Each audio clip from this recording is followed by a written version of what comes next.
Hello students, आज हम पढ़ेंगे राजस्थान बोर्ड कक्षा 8 विज्ञान का 8वां अध्याय कोशिका संरचना एवं प्रकार्य। तो ये अध्याय प्रतियोगी परीक्षाओं में बहुत ज़्यादा महत्वपूर्ण है, क्योंकि इस एक प्रश्न प्रतियोगी परीक्षाओं में भी आता है। कक्षा 8 के लिए तो ये महत्वपूर्ण है ही। ठीक है, तो चलिए शुरू करते हैं। आप पहले भी पढ़ चुके हैं कि हमारे आसपास की वस्तुएं या तो सजीव हैं अथवा निर्जीव। साथ ही आपको यह भी याद होगा कि सभी सजीव कुछ मूलभूत कार्य संपादित करते हैं। क्या आप इन कार्यों की सूची बना सकते हैं? विभिन्न अंगों के समूह विभिन्न कार्य करते हैं जो आपके द्वारा सूचीबद्ध किए गए हैं।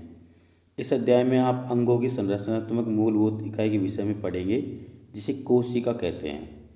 कोशिका की तुलना हम ईंटों से कर सकते हैं। जिस प्रकार विभिन्न ईंटों को जोड़कर भवन का निर्माण किया जाता है, उसी प्रकार विभिन्न कोशिकाएं एक दूसरे से जुड़कर प्रत्येक सजीव के शरीर का निर्माण करती हैं। तो अब देखेंगे हम कोशिका की खोज किसने की थी। रॉबर्ट हुक ने 1665 में कॉर्क के स्लाइस को या स्लाइस का सामान्य आवर्धक लेंस की सहायता से अध्ययन किया। कॉर्क पेड़ की छाल का एक भाग है। उन्होंने कॉर्क की पतली स्लाइस ली और उसका सूक्ष्मदर्शी की सहायता से अध्ययन किया। उन्होंने कॉर्क की स्लाइस में अनेक कोष्ठयुक्त अथवा विभाजित बक्से देखे। चित्र 8.1 जो नीचे दिखाई दे रहा है, इस तरह से ये बक्से मधुमक्खी के छत्ते के समान दिखाई दिए, इस तरह से। ठीक है, उन्होंने यह भी देखा कि एक कोष्ठ अथवा बॉक्स दूसरे से एक दीवार अथवा विभाजन पट्टी द्वारा अलग अलग हैं। हुक ने प्रत्येक कोष्ठ को कोशिका का नाम दिया। हुक द्वारा देखी गई यह बक्सेनुमा संरचनाएं वास्तव में मृत कोशिकाएं थीं। सजीवों को जीवित कोशिकाओं को संवर्धित सूक्ष्मदर्शी की खोज के बाद ही देखा जा सका। रॉबर्ट हुक के प्रेक्षण के लगभग 150 वर्षों बाद भी कोशिका के विषय में बहुत कम जानकारी थी। आज हमें कोशिका की संरचना एवं कार्यों के विषय में बहुत अधिक जानकारी है। यह अधिक आवर्धन क्षमता वाले आवर्धित सूक्ष्मदर्शी एवं अन्य तकनीक द्वारा ही संभव हो सका। तो अब हम पढ़ेंगे कोशिका के बारे में। कोशिका भवन के लिए ईंट एवं सजीवों में कोशिका दोनों ही मूलभूत संरचनात्मक इकाई हैं। यद्यपि भवन निर्माण में एक समान ईंटों का प्रयोग होता है, परंतु उनकी आकृति, डिजाइन एवं साइज अलग अलग होते हैं। इसी प्रकार सजीव जगत के जीव एक दूसरे से भिन्न होते हुए भी कोशिकाओं के बने होते हैं। निर्जीव ईंट की अपेक्षा सजीवों की कोशिकाओं की संरचना अधिक जटिल है। मुर्गी का अंडा आसानी से दिखाई दे जाता है। क्या यह एकल कोशिका है अथवा कोशिकाओं का एक समूह? मुर्गी का अंडा एक एकल कोशिका है तथा आकार में बड़ा होने के कारण इसे हम नग्न आंखों से देखा जा सकता है। नग्न आंख मतलब बिना किसी चश्मे या सूक्ष्मदर्शी या लेंस की सहायता से हम सीधे खुली आंखों से इसको देख सकते हैं। सजीवों में कोशिका की संख्या, आकृति एवं साइज में भिन्नता होती है, अलग अलग होती है। वैज्ञानिक किस प्रकार सजीव कोशिकाओं का परीक्षण एवं अध्ययन करते हैं? वह सूक्ष्मदर्शी का उपयोग करते हैं, जिसकी सहायता से वस्तु के आवर्धित प्रतिबिंब का अध्ययन किया जा सकता है। कोशिका की संरचना का विस्तृत अध्ययन करने के लिए अभिरंजक का उपयोग किया जाता है। पृथ्वी पर लाखों जीव हैं, वह आकृति एवं साइज में भिन्न है। उनके अंगों की आकृति, साइज एवं कोशिकाओं की संख्या में भी भिन्नता होती है। आइए इनमें से कुछ जीवों का हम अध्ययन करते हैं। तो कोशिकाओं की संख्या। क्या आप किसी लंबे वृक्ष अथवा हाथी जैसे विशाल जंतु के शरीर में पाए जाने वाली कोशिकाओं की संख्या का अनुमान लगा सकते हैं? यह संख्या अरबों खरबों में हो सकती है। मनुष्य के शरीर में कई अरब कोशिकाएं पाई जाती हैं, जो आकृति एवं साइज में भिन्न होती हैं। कोशिकाओं के विभिन्न समूह अनेक प्रकार के कार्य करते हैं। 1 अरब में 100 करोड़ होते हैं। 1 करोड़ में 10 लाख होते हैं। ये तो आपको पता होगा, गणित में आपके अध्यापक ने पढ़ाया होगा, है ना।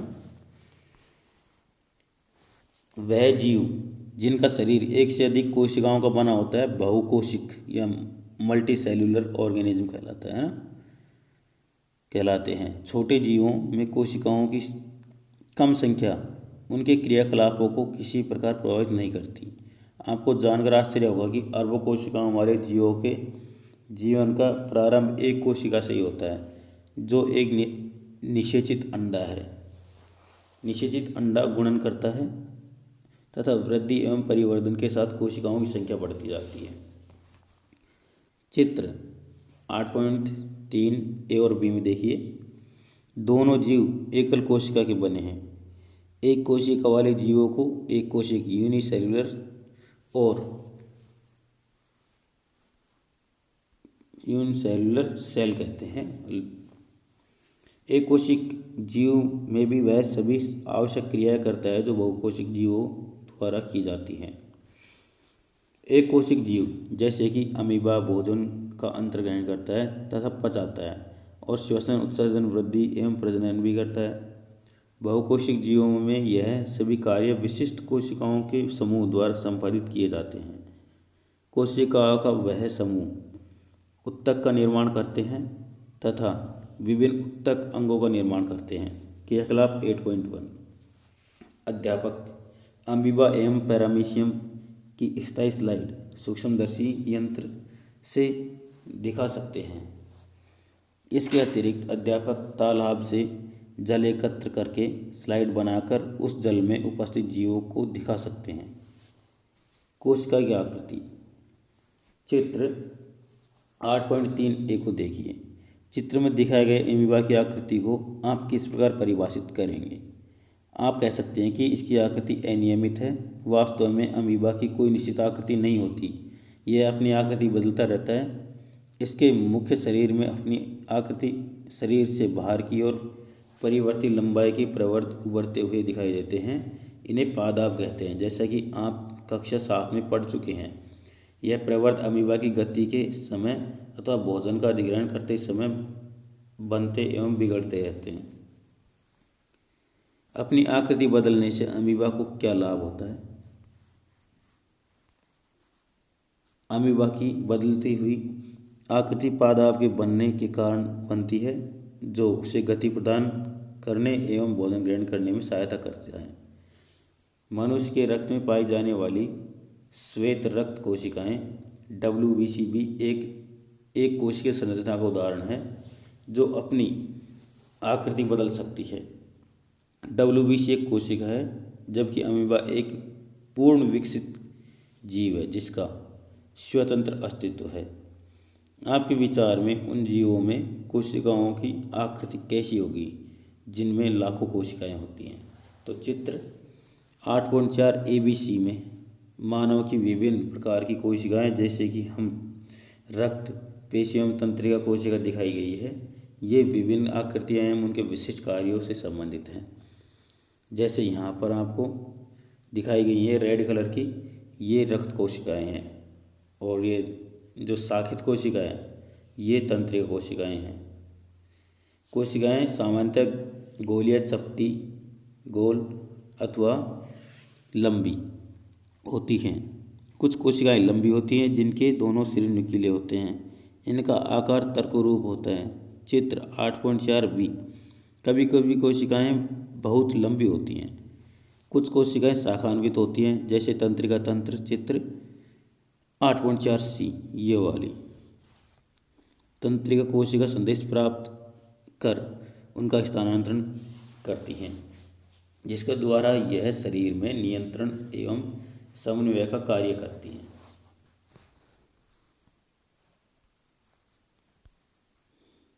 क्या आप अनुमान लगा सकते हैं कि कोशिका का कौन सा भाग इसमें आकृति प्रदान करता है? कोशिका के विभिन्न संघटक एक झिल्ली द्वारा परिबद्ध होते हैं। यह झिल्ली पौधे एवं जंतुओं की कोशिका को आकृति प्रदान करती है। पादप कोशिका में एक अतिरिक्त आवरण होता है जिसे कोशिका भित्ति कहते हैं। यह कोशिका को आकार एवं दृढ़ता प्रदान करती है। जीवाणु कोशिका में भी कोशिका भित्ति पाई जाती है। कोशिका का साइज, सजीवों में कोशिका का साइज 1 मीटर का 1 मीटर का 10वें लाख या माइक्रोमीटर अथवा माइक्रोन के बराबर छोटा हो सकता है अथवा कुछ सेंटीमीटर लंबा भी, परंतु अधिकतर कोशिकाएं अति सूक्ष्मदर्शी होती हैं एवं नग्न आंखों से दिखाई नहीं देती। उन्हें सूक्ष्मदर्शी द्वारा बड़ा अथवा आवर्धित करना आवश्यक है। सबसे छोटी कोशिका का साइज 0.1 से 0.5 माइक्रोमीटर है, जो कि जीवाणु कोशिका है। सबसे बड़ी कोशिका शुतुरमुर्ग कंड है, जिसका साइज 170 mm से 170 mm गुणा 130 mm होता है। क्रियाकलाप 8.2 मुर्गी का एक अंडा उबालिए, उसका छिलका अलग कीजिए। आप क्या देखते हैं? एक सफ़ेद पदार्थ केंद्र के पीले भाग को घेरे हुए है। सफ़ेद भाग एल्बुमिन है, जो उबालने पर ठोस में परिवर्तित हो गया। पीला भाग यौक है। यह एक एकल कोशिका का भाग है। इसे आप आवर्धक उपकरण के बिना भी देख सकते हैं। क्या हाथी की कोशिकाएं चूहे की कोशिकाओं से बड़ी होती हैं? किसी कोशिका के साइज का संबंध किसी पौधे अथवा जंतु के साइज से नहीं होता। ऐसा बिल्कुल भी आवश्यक नहीं है कि हाथी की कोशिकाएं चूहे की कोशिकाओं से बहुत अधिक बड़ी हैं। कोशिका के साइज का संबंध उसके प्रकार्य से है। उदाहरण के लिए तंत्रिका कोशिकाएं हाथी एवं चूहे दोनों में ही लंबी एवं शाखान्वित होती हैं। वह संदेश के स्थानांतरण का कार्य करती हैं। कोशिका संरचना एवं प्रकार्य। आप पढ़ चुके हैं कि प्रत्येक जीव के अनेक अंग होते हैं। आप अक्सर साथ में पाचन अंगों के विषय में पढ़ चुके हैं, जो सम्मिलित रूप से पाचन तंत्र बनाते हैं। किसी तंत्र में प्रत्येक अंग अलग अलग प्रकार्य करता है, जैसे पाचन, स्वांगीकरण एवं अवशोषण। इस प्रकार विभिन्न पादप अंग भी विशिष्ट या विशेष प्रकार्य करते हैं। उदाहरण के लिए जड़ जल एवं खनिजों के अवशोषण में कार्य करती है। आपने अक्सर साथ में पढ़ा है कि पत्तियां भोजन के संश्लेषण का कार्य करती हैं। प्रत्येक अंग पुनः छोटे भागों से बना होता है, जिसे उत्तक कहते हैं। उत्तक एक समान कोशिकाओं का वह समूह है जो एक विशिष्ट कार्य करता है। पहले को समझ में आ गया कि अंग उत्तक के बने होते हैं और उत्तक कोशिकाओं से बने होते हैं। सजीव की संरचनात्मक इकाई कोशिका है। कोशिका के भाग, तो सबसे पहले कोशिका झिल्ली। कोशिका के मूल घटक है कोशिका झिल्ली, कोशिका द्रव एवं केंद्रक। कोशिका द्रव एवं केंद्रक कोशिका झिल्ली के अंदर परिबद्ध होते हैं। कोशिका झिल्ली एक कोशिका को दूसरी कोशिका एवं घेरे हुए माध्यम से अलग करती है। कोशिका झिल्ली, जिसे प्लाज्मा झिल्ली भी कहते हैं, सरंध्र होती है, मतलब इसमें बारीक बारीक छिद्र होते हैं। साथ ही विभिन्न पदार्थों के कोशिका में आवागमन का नियमन करती हैं। क्रियाकलाप 8.3 किसी कोशिका के मूल संगठनों का परीक्षण करने के लिए एक प्याज लीजिए। ऊपर की सूखी गुलाबी परत आवरण को हटा दीजिए। आप इसे प्याज की सफ़ेद मांसल परत से चिमटी की सहायता से अथवा अपने हाथ द्वारा भी अलग कर सकते हैं। आप प्याज को तोड़कर भी उसकी पतली झिल्ली को अलग कर सकते हैं।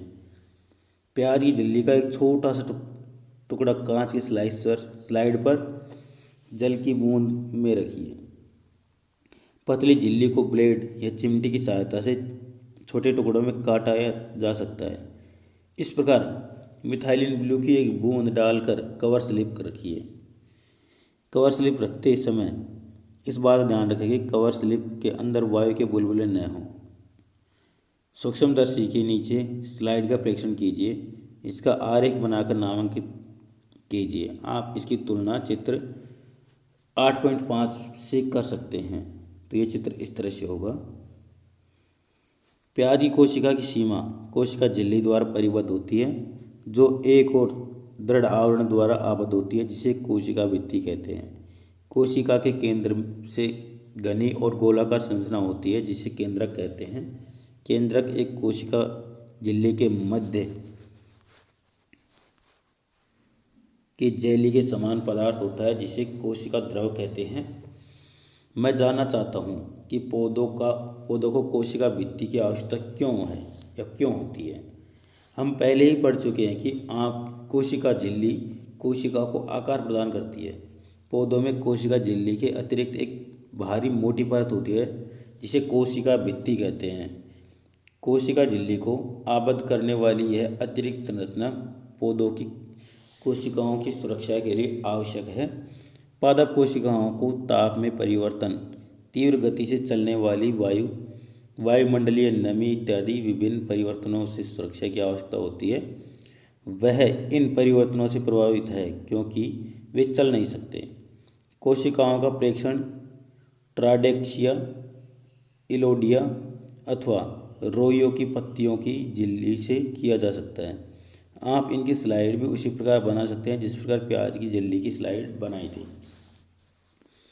पहेली ने बूझों से पूछा कि क्या वह जंतु कोशिका का भी प्रेक्षण कर सकते हैं। तो इसके लिए एक क्रियाकलाप है 8.4। एक स्वच्छ दांत खोदनी मतलब टूथपिक अथवा माचिस की तिल्ली जिसका मसाले वाला सिरा तोड़कर हटा दिया गया हो लीजिए। इसकी सहायता से गाल की आंतरिक परत को धीरे से खुरचिए, स्क्रैप कीजिए। इसे कांच की स्लाइड पर रखें, पानी में रखिए। इसमें आयोडीन विलयन की एक बूंद डालकर इस पर कवर स्लिप रखिए। आयोडीन विलयन के स्थान पर आप मिथाइलिन ब्लू की 1-2 बूंद डाल सकते हैं। सूक्ष्मदर्शी के नीचे इसका परीक्षण कीजिए। आपको खुरची परत की अनेक कोशिकाएं दिखाई देंगी। चित्र 8.6 आप कोशिका भित्ति, कोशिका द्रव एवं कोशिका केंद्र को पहचान सकते हैं। जंतु कोशिका में कोशिका भित्ति अनुपस्थित होती है। तो ये इस तरह से आपको कोशिकाएं दिखाई देंगी। बीच में केंद्रक है और चारों तरफ कोशिका झिल्ली होती है और बीच में कोशिका द्रव्य भरा होता है जिसे जीव द्रव्य कहते हैं। अब हम कोशिका द्रव्य के बारे में बात करेंगे। यह एक जेली जैसा पदार्थ है जो कोशिका झिल्ली एवं केंद्र के बीच पाया जाता है। कोशिका के अन्य संघटक अथवा कोशिकांग कोशिका द्रव में ही पाए जाते हैं। यह है माइटोकॉन्ड्रिया, गोल्गी, राइबोसोम इत्यादि। आप इनके विषय में अगली कक्षाओं में पढ़ेंगे।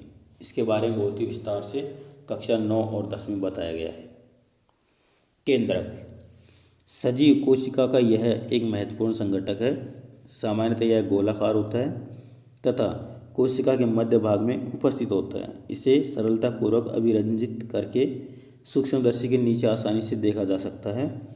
केंद्रक कोशिका द्रव से एक झिल्ली द्वारा अलग रहता है जिसे केंद्रक झिल्ली अथवा केंद्रकावरण कहते हैं। यह झिल्ली भी सरंध्र होती है तथा कोशिका द्रव एवं केंद्र के बीच पदार्थों के आवागमन को नियंत्रित करती है। उच्च आवर्धन क्षमता वाले सूक्ष्मदर्शी द्वारा देखने पर हम केंद्रक की एक छोटी सघन संरचना दिखाई देती है। इसे केंद्रिका अथवा न्यूक्लियस कहते हैं। इसके अतिरिक्त केंद्रक में धागे के समान संरचनाएं भी होती हैं जो क्रोमोसोम अथवा गुणसूत्र कहलाते हैं। यह जीन के धारक हैं तथा आनुवंशिक गुणों एवं लक्षणों को जनक से अगली पीढ़ी में स्थानांतरित करते हैं। गुणसूत्र कोशिका विभाजन के समय भी दिखाई देते हैं। अब हम बात करेंगे जीन के बारे में। जीन क्या होती है? बहुत ही महत्वपूर्ण पार्ट होता है हमारे शरीर का। जीन सजीव में आनुवंशिक की इकाई है।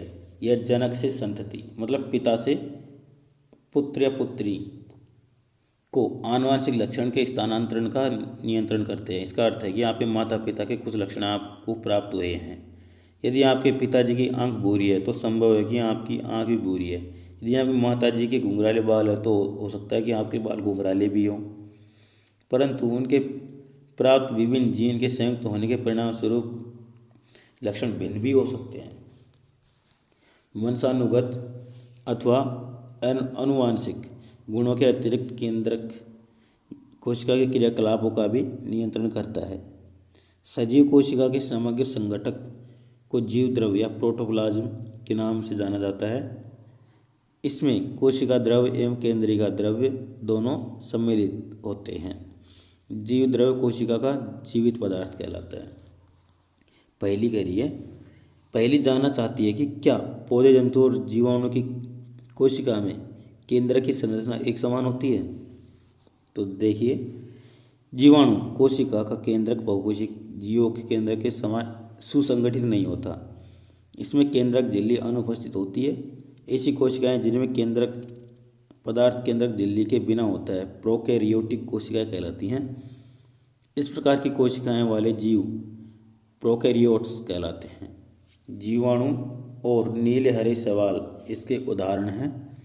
प्याज की झिल्ली एवं गाल की कोशिकाओं जैसी कोशिकाओं में झिल्लीयुक्त सुसंगठित केंद्रक पाया जाता है, वे यूकेरियोटिक कोशिका कहलाती हैं। ऐसी कोशिकाओं वाले जीव यूकेरियोट्स कहलाते हैं।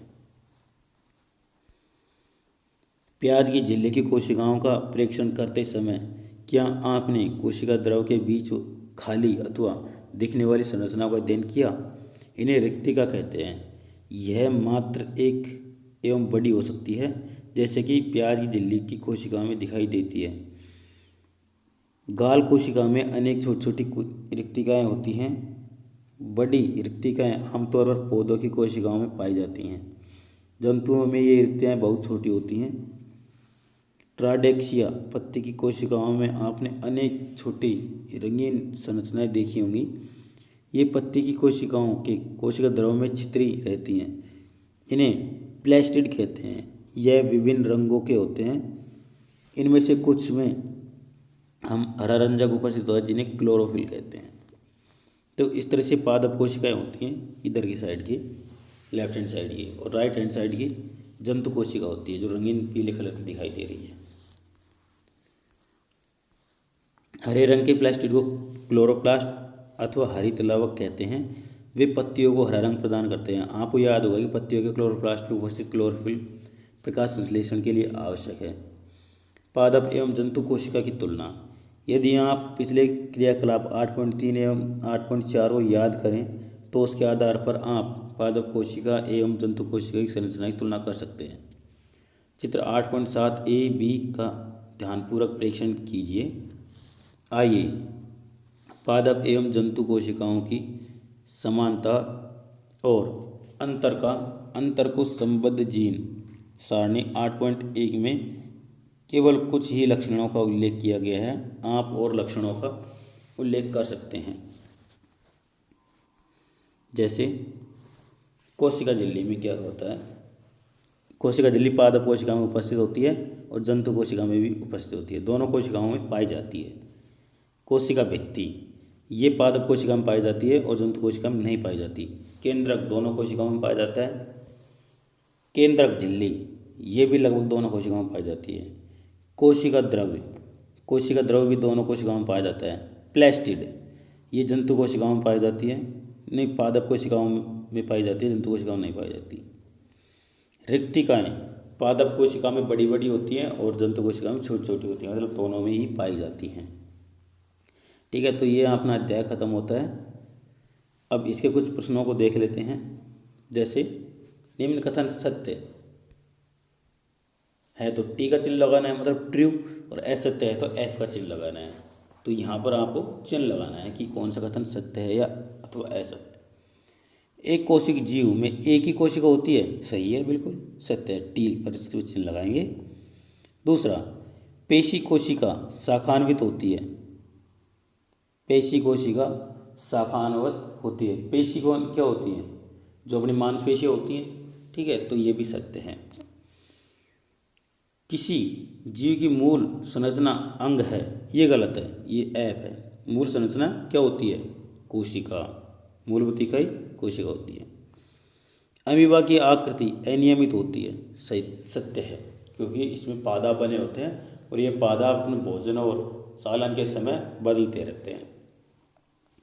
दूसरा प्रश्न, मानव तंत्रिका कोशिका का रेखा चित्र बनाइए। तंत्रिका कोशिकाओं द्वारा क्या कार्य किया जाता है? देखो, रेखा चित्र तो आप स्वयं ही बनाइए और मैं आपको बता देता हूँ तंत्रिका कोशिका क्या करती हैं। तंत्रिका कोशिकाएं हमारे शरीर के विभिन्न हिस्सों से सूचनाएं ग्रहण करके उन सूचनाओं को हमारे मस्तिष्क तक पहुँचाने का कार्य करती हैं और मस्तिष्क से मिलने वाले संदेशों को शरीर के विभिन्न अंगों तक पहुँचाने का कार्य करती हैं। ठीक है, मतलब ये सूचनाओं का आदान प्रदान करने का कार्य करती हैं तंत्रिका कोशिकाएं। तीसरा प्रश्न, निम्न पर संक्षिप्त नोट लिखिए। तो पहला कोशिका द्रव्य। कोशिका द्रव्य कहाँ पाया जाता है और इसका क्या काम होता है, तो मैं बता देता हूँ।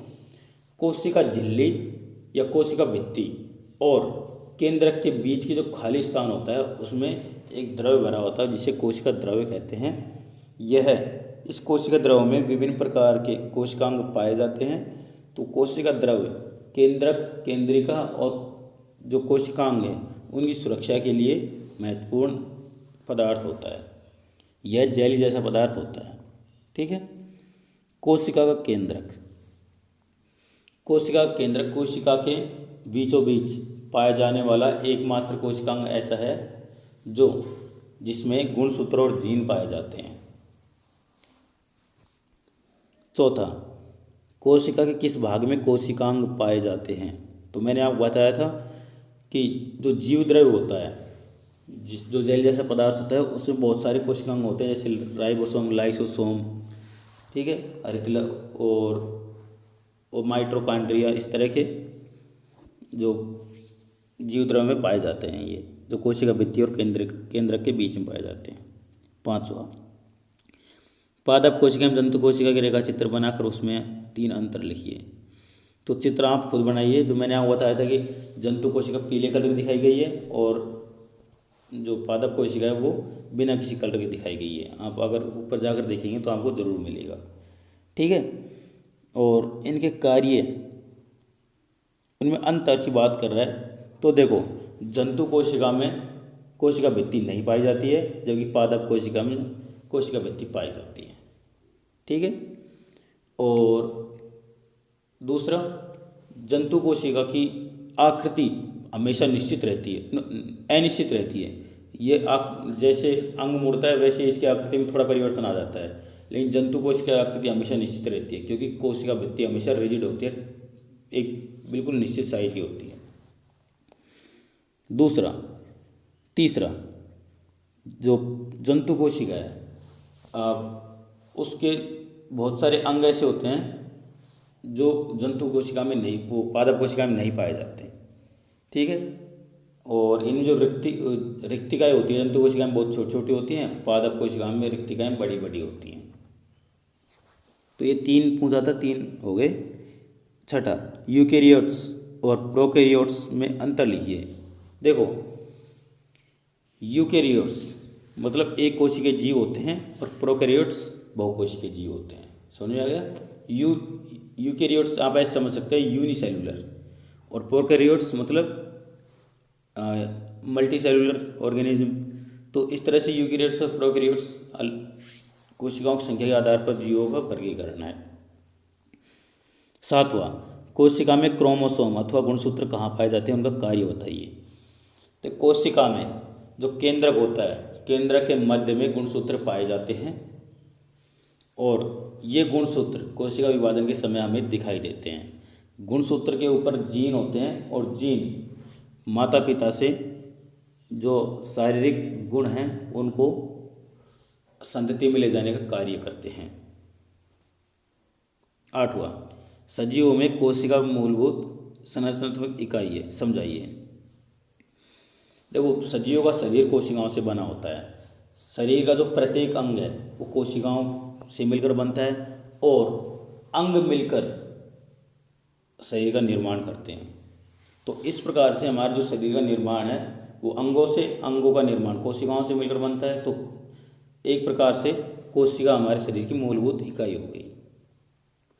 9वां, बताइए कि क्लोरोप्लास्ट अथवा हरितलवक केवल पादप कोशिकाओं में ही क्यों पाए जाते हैं। क्योंकि पादप कोशिकाएं सूर्य के प्रकाश में अपना भोजन बनाती हैं और जो क्लोरोफिल है या क्लोरोप्लास्ट है या हरितलवक है, ये सूर्य के प्रकाश की उपस्थिति में कार्बनिक पदार्थों को भोजन के रूप में बदलने का कार्य करते हैं। तो ये सिर्फ पेड़ पौधों में पाया जाता है। बाईं ओर से दाईं ओर, यह कोशिका द्रव से एक झिल्ली द्वारा अलग होता है। बताओ क्या होता है बाईं ओर से दाईं ओर? बाईं ओर से दाईं ओर कोशिका द्वारा एक झिल्ली द्वारा अलग होता है, तो ये होता है जीव द्रव्य। ठीक है। देखो, एक झिल्ली के बाहर की ओर क्या होता है, बिल्कुल दूसरी कोशिका होती है। ठीक है। मतलब ये तो एक तरह से कोशिका होती है, एक झिल्ली द्वारा एक कोशिका से दूसरी कोशिका को अलग कर दिया जाता है। कोशिका द्रव्य के बीच रिक्त स्थान पाया जाता है, उसको क्या बोलते हैं, रिक्तिकाएँ। और सजीवों की मूलभूत इकाई संरचनात्मक इकाई होती है कोशिका। ऊपर से नीचे की ओर। यह प्रकाश संश्लेषण के लिए आवश्यक है। तो क्या है प्रकाश संश्लेषण के लिए? अच्छा, इनमें भरना है। अच्छा, तो देखो बाईं ओर से दाईं ओर भरेंगे हम इसमें। तो ये होगी कोशिका, जो एक कोशिका झिल्ली द्वारा अलग होती है। तो इसमें भरेंगे एक, जो ऊपर लिखा हुआ है इसमें को, बीच में सी लिखा हुआ है और लास्ट में का, कोशिका।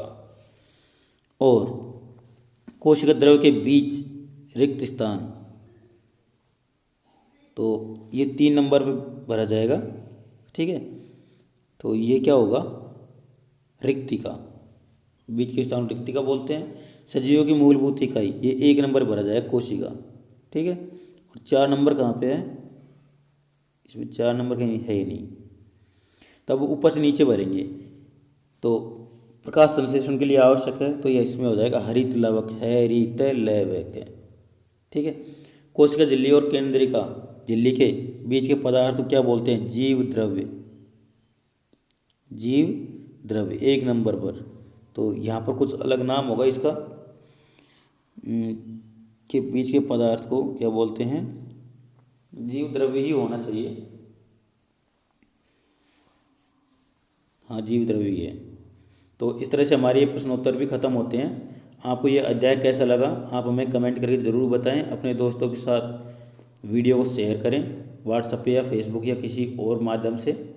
वीडियो को लाइक ज़रूर करें, अपने दोस्तों के साथ शेयर ज़रूर करना ना भूलें। और प्लीज़ चैनल को सब्सक्राइब ज़रूर कर लें। सब्सक्राइब करने के बाद में बेल आइकन भी ज़रूर दबाएं, क्योंकि जैसे आपके पास में नई वीडियो को नोटिफिकेशन पहुंचेगा तो आप उसे देख सकते हैं।